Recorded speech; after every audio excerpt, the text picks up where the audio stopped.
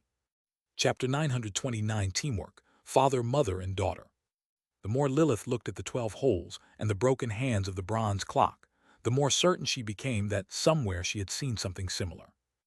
Lilith stared at the clock with such intensity that it didn't take her long to discover that what she had seen at some point in her life was not an image just like the broken bronze clock, but something else. Something that definitely had something related to the treasure in Bai Zemin's hands. Lilith, is something wrong? She may have been deep in thought for longer than she thought, since when her beloved's voice brought her out of the trance Lilith had fallen into, she found herself met with Bai Zemin's slightly worried expression as she raised her eyes to look at him. "It's nothing," she shook her head and smiled refreshingly. "I just felt that I had seen something similar to the bronze clock you hold, but it's probably just a confused thought of mine. Don't pay it too much mind." Bai Zemin stared at her for several seconds, and after realizing that she was being honest and there was nothing wrong happening, he smiled. I see. In that case, how about we get to work? Let's do it. Lilith nodded as she tried to push the doubt in her heart to the back of her mind. She couldn't even remember what it was that she had seen, let alone where anyway. What was the use of being left mindlessly thinking about something that Lilith knew she couldn't decipher just because she wanted to? Just as Bai Zemin said before, every piece of the puzzle will eventually fall into place if that's the way it was meant to be. Time was undoubtedly the most mysterious law of all and the most terrifying. Even those higher existences who had somehow managed to find a middle ground where the law of time did not corrode their bodies, souls and minds were not immune.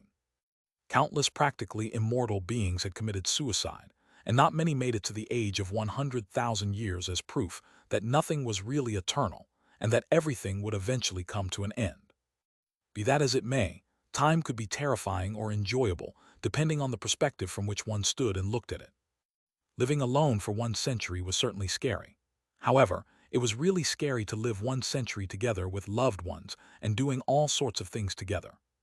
In the collector's pocket world, 3 voices could be heard along with constant explosions forming a strangely not at all unpleasant melody, in conjunction with the sound of fire burning and metal being reformed. Mother, is this tree okay? Bai Shilin lifted a large tree over 200 meters long with one hand while looking at Lilith with sparkling eyes. That one is perfect. Can you take it to your father? Lilith said as she worked on the land and prepared it to be turned into a future farm. Thanks to this being a pocket world belonging to Bai Zemin, Lilith was now far less restricted than before compared to Earth, Eventide World, or any lower world. Okay. Bai Shilin's eyes flashed with excitement, and under Lilith's wry smile the girl threw the giant tree through the air, as if it were a spear as her melodious voice stretched into the distance. Father, here is the tree you were looking for. Boom! A great cloud of dust rose as the tree buried itself in the ground. Bai Zemin wiped the dust from his face as he said, not knowing whether to laugh or cry, My dear Shilin, thank you for your help. Hee, you're welcome.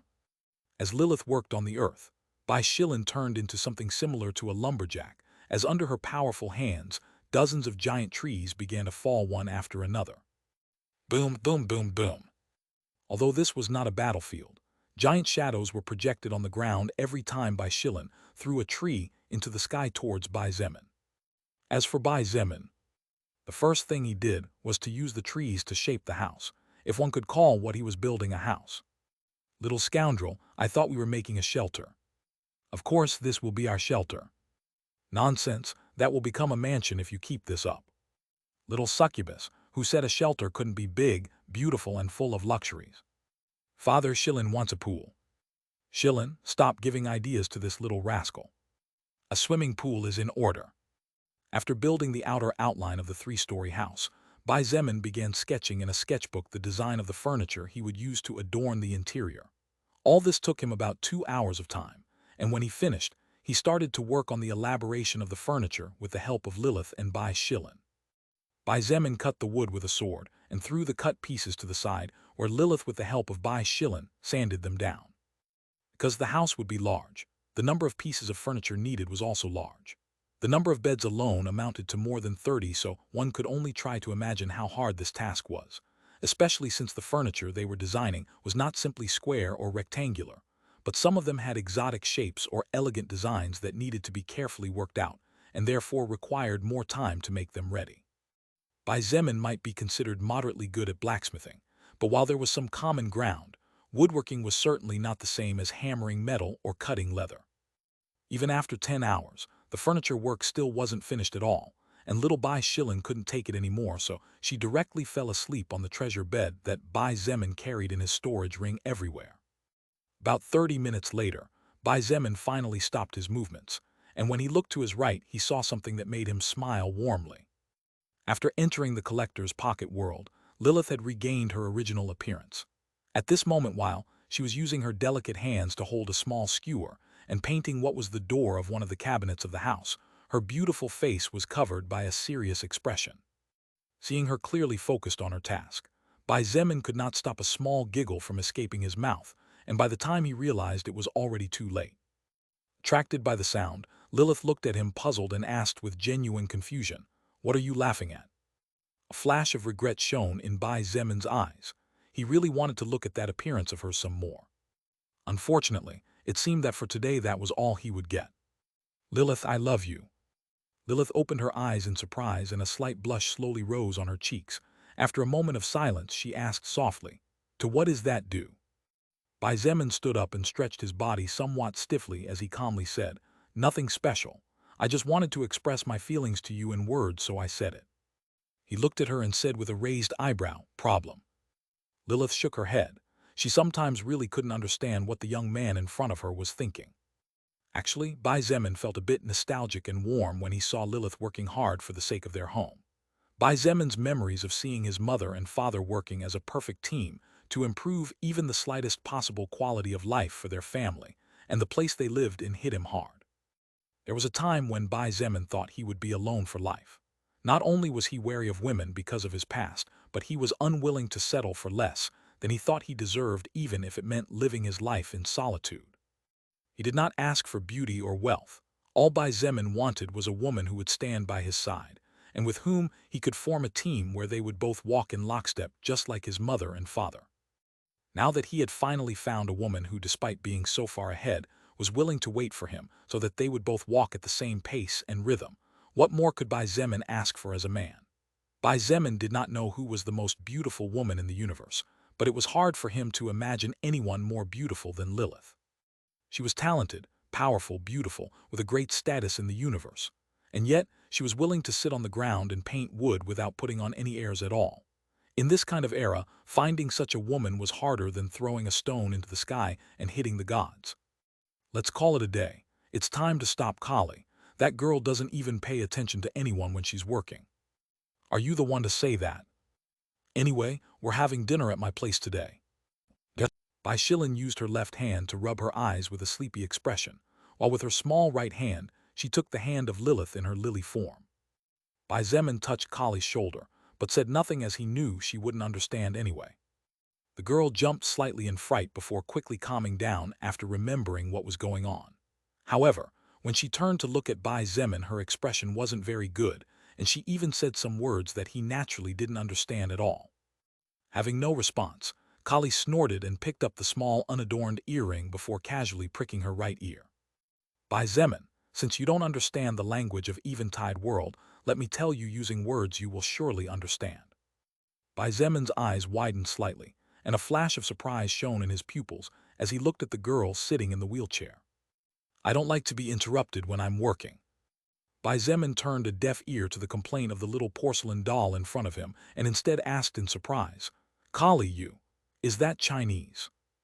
"HMPH, if it is not Chinese then what else?" Kali snorted, still in a bad mood. Considering that she was usually indifferent to the whole world, the fact that she started to show so many emotional reactions when she was with Bai Zemin was a big breakthrough, even if those emotions were not positive as in this case. "But didn't you say it would take you 2 or 3 days to finish it?" Bai Zemin asked, puzzled. "I said it would take that long to finish inscribing all the runes. I never said it would take me 2 or 3 days to draw runes to understand your language." Kali grumbled before making a shooing gesture with her hand as she slowly said, "You can go on with your business while I go on with mine." Bai Zemin's expression changed when he heard this, and before Kali could take the chisel back to work, he directly lifted her out of her wheelchair. What are you doing?" Kali asked in a serious voice as Bai Zemin placed her on his back, forcing her to wrap her arms around his neck in order not to fall. "Powder, it is dinner time," Bai Zemin said as he stored Kali's wheelchair in his space storage ring. Kali felt him begin to move, and realizing she had no say in the matter, Kali gave up as she sighed. "In that case, after dinner." "After dinner it will be sleep time." At a loss for words, Kali relaxed onto his back and let herself be carried as she said softly, "Shameless." Lilith chuckled as she followed Bai Zemin closely, when she suddenly heard the small whisper of Bai Shilin walking hand in hand with her. "How envious." Lilith blinked in surprise before looking at the little girl, who was looking at Kali's back grimly. "My little Shilin wants to be carried too." "Eh?" Bai Shilin suddenly looked at Lilith in surprise and blushed slightly as she shook her head hurriedly. "And no, Shilin is a big girl after all." Lilith almost burst out laughing at the sight of Bai Shilin getting anxious. The girl cried out in surprise as she suddenly found herself being lifted by Lilith,